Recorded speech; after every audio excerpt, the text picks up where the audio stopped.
Hello students, next हम discuss करेंगे example number 9। Find the equation of normal. Find करनी है कर्व की इक्वेशन गिवन है at point whose abscissa is given. तो एप्सिका का मतलब आपको पता होता है, एक्स का पॉइंट है ये। तो गिवन आपके पास जो पॉइंट है वो है एक्स इक्वल्स टू 2, है ना। वाई नहीं पता आपको, तो इक्वेशन ऑफ कर्व देखना क्या है। X square plus 2y square minus 4x minus 6y to 0। Put करो यहाँ पर value. Put x equals to 2, 2 का whole square 2y square minus 4 2 minus 6y plus 8 equals to 0। 2 2 ज़ा 4 प्लस 2y स्क्वायर 4 2 ज़ा 8 minus 6y plus 8 equals to 0। Cancel out. 2y square minus 6y plus 4 equals to 0। 2 common ले लो, y square minus 3y plus 2 equals to 0 and we get final equation. अब क्या करें, factorise कर दें इसका। y square minus 3y plus 2 equals to 0। Factorise करोगे आप यहाँ पर तो क्या वैल्यू लूँ, -2y -1y मल्टीप्लाई करोगे पॉजिटिव, ऐड करोगे दिस वन। y लिया common, y-2 -1 y-2 y-1 and we got y equals to 2 and y equals to 1। These are the 2 points. 2 point मिल गए मेरे को, ठीक है।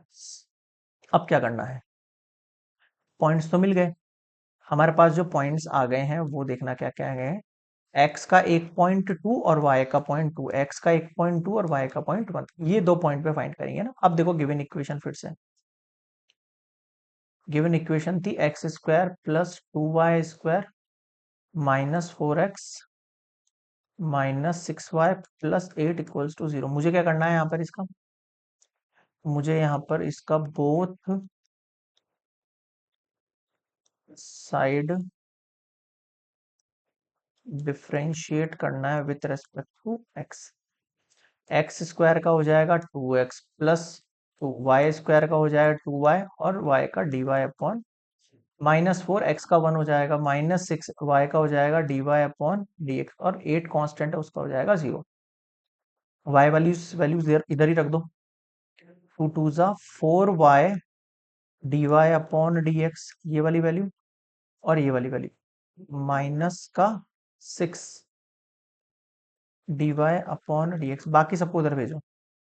एक तो ये आया, माइनस का 2x वहां पर गया और ये नेगेटिव हो गया और ये पॉजिटिव का 4 गया, ठीक है।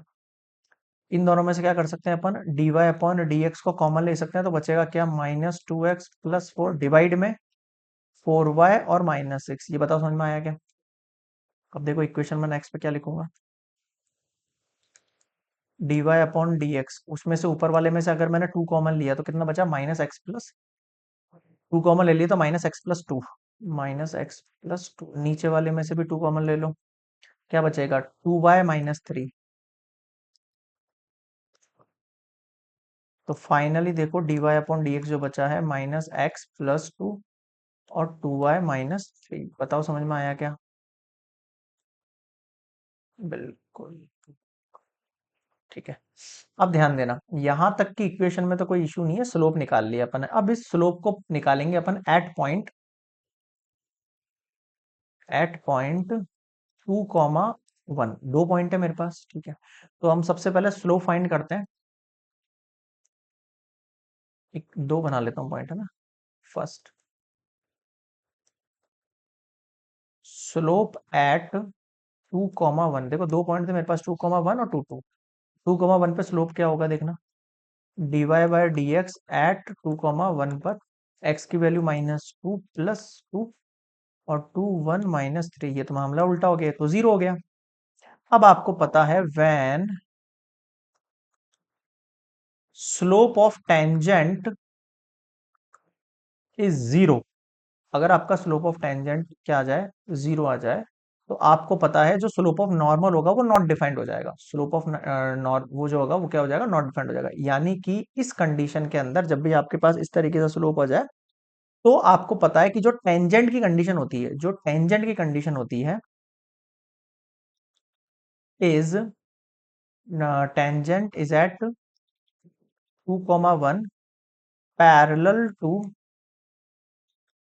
X axis. अब इस चीज पर आप थोड़ा सा ध्यान देना, अगर आपका स्लोप की कंडीशन जो हो जाएगी वो जीरो हो जाएगी। स्लोप की कंडीशन जीरो का मतलब क्या हो गया, टेन थीटा की वैल्यू हो गई जीरो। टेन थीटा की वैल्यू क्या हो गई जीरो। अब देखो, ये हम पढ़ रहे थे, ये हमारा मान के चलो स्लोप था और ये हमारा कर्व था, ऐसे ही पढ़ रहे थे अपन। अब मैं कह रहा हूं अगर आपकी ये टेन थीटा की वैल्यू जीरो हो गई, इसका मतलब ये किसके पैरेलल हो जाएगी, ऐसी हो जाएगी ये लाइन। अब ये टेंजेंट आपके किसके पैरेलल हो गई, देखो एक्स एक्सिस के पैरेलल हो गई। क्लियर है। तो जो आपका नॉर्मल होगा is at two one parallel to y axis. भाई ऑब्वियस ही बात है ना, जो टेंजेंट होता है उसका रिवर्स होगा नॉर्मल। तो समझ में आई, टेंजेंट की कंडीशन क्या होगी, जो नॉर्मल की कंडीशन होती है वो -1 अपॉन टेंजेंट का स्लोप होता है उसका रिवर्स। तो वो जो कंडीशन होगी वो पैरेलल टू वाई एक्सिस हो जाएगी। समझ में आया। इस कंडीशन में आपके पास जो नॉर्मल की इक्वेशन बचेगी है ना, इक्वेशन ऑफ नॉर्मल बचेगी, वो क्या हो जाएगी, x इक्वल्स टू x1। इसका मतलब x की जो वैल्यू है ना, वही आपका इक्वेशन है।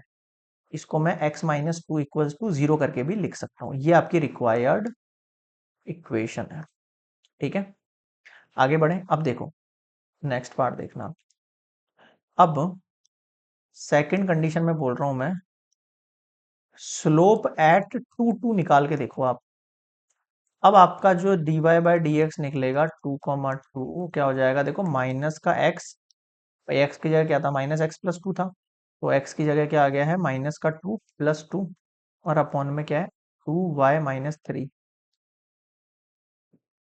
अभी भी जीरो आ गई है, सेम कंडीशन बन गई है। इस कंडीशन में भी tangent at two two parallel to x axis होगा, एंड जो नॉर्मल होगा ये पैरेलल हो जाएगा वाई एक्सिस। ये मैंने इंट्रोडक्शन पार्ट में ही बताया था ये चीज आपको। ठीक है, ये टेन थीटा है। अब देखो इसको आप ऐसे समझ सकते हो, समझाता हूँ एक सेकंड। जो आपके पास इक्वेशन होगी ना, equation of normal to the curve, वो हो जाएगी x इक्वल्स टू x1, वही यानी x इक्वल्स टू 2। इसको मैं x-2 इक्वल्स टू 0 लिख सकता हूँ। This is your required equation. यहां तक समझ में आया।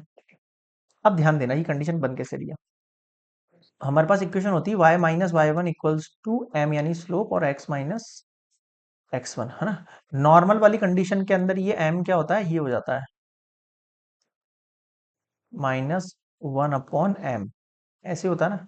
अगर ये -1/m बनेगा, अगर ये -1/m बनेगा, तो ये जीरो वाली वैल्यू इधर जाएगी, तो ये पूरा जीरो हो जाएगा। तो x-x1 बच जाएगा केवल आपके पास, x-x1 बच जाएगा इक्वल्स टू जीरो, यानी x इक्वल्स टू x1 की कंडीशन बन जाएगी। ऐसे आया कुछ समझ में।